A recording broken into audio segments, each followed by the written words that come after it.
I am Val Peterson. I know that you have all heard about hydrogen bombs. Perhaps, too, you have heard of something called radioactive fallout, which comes from both atomic and hydrogen weapons. As Federal Civil Defense Administrator, I'd like to talk to you about that. For if this country is ever subjected to an enemy attack, what I'm going to show you now might someday save your life. First, let's take a look at this sketch. The familiar mushroom of the atomic or hydrogen bomb. Notice these particles falling out of the cloud. This is an artist's conception of fallout. Actually, what happens is this. If the bomb explodes close to the ground or into the ground, thousands of tons of pulverized earth and stones and brick and steel particles are sucked up into the cloud, 40 or 50,000 feet or more into the air. These particles become highly radioactive. Much of this material spills out of the mushroom cloud around the point of explosion. The rest is carried along by the winds for some distance before it falls to the earth. This second sketch shows how the cloud has begun to break up and to drift with the winds. Now here is one highly significant point. Radioactive fallout can occur from an absolutely clear sky. You do not have to see the atomic cloud itself over your head to be in a fallout area. This sketch will give you a general idea of the fallout pattern. This being the city which is the target city, the material will fall out over a considerable area downwind from the target. Now, I'm not here to try and frighten you. As a matter of fact, Americans just don't scare easily anyway. And it's a good thing that they don't in this atomic age. But it is a part of my job as Federal Civil Defense Administrator to give you the facts. Here they are, as far as we know them at this time. All nuclear weapons, atomic and hydrogen bombs alike, produce radioactivity. With the smaller atomic weapons, we did not have to worry too much about fallout. With the larger atomic bombs, and especially with hydrogen weapons, radioactive dust will fall to Earth far beyond the range of fire and blast in the direction of the prevailing winds at the time of the explosion.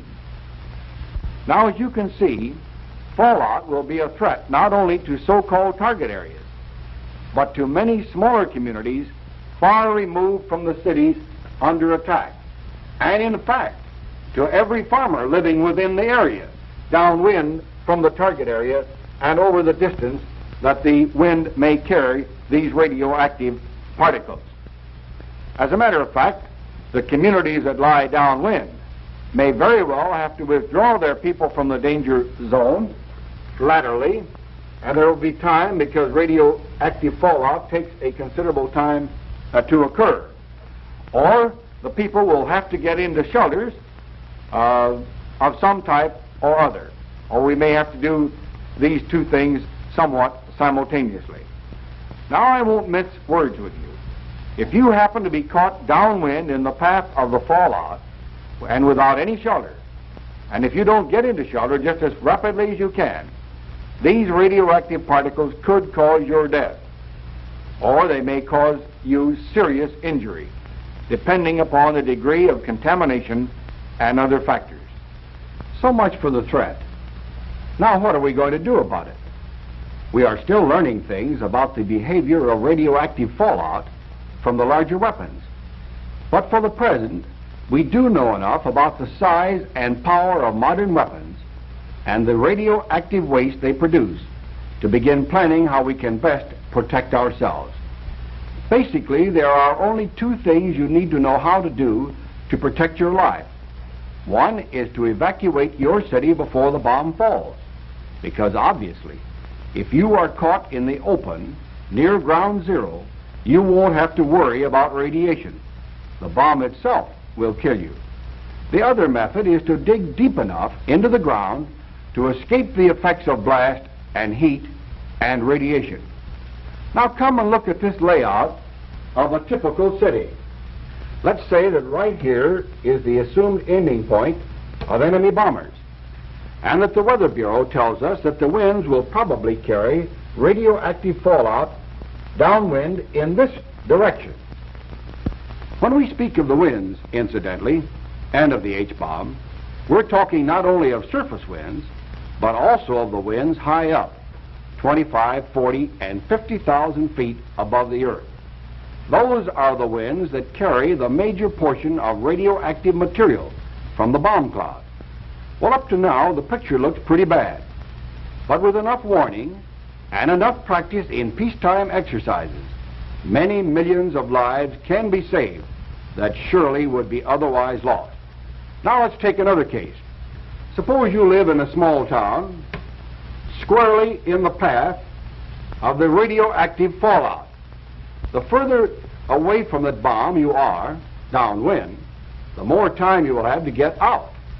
Radiological monitors will have set up warning systems, and evacuation from the towns in the probable fallout zone will be carried out on a lateral basis. Suppose now that you get little or no warning, or that your own evacuation route lies downwind. Almost any kind of shelter can reduce the danger of radiation. An ordinary frame house like this, outside the area of blast and fire, will provide some protection. A basement shelter will provide even more, while a simple underground shelter with 3 feet of earth covering will give you virtually complete protection from lethal radiation.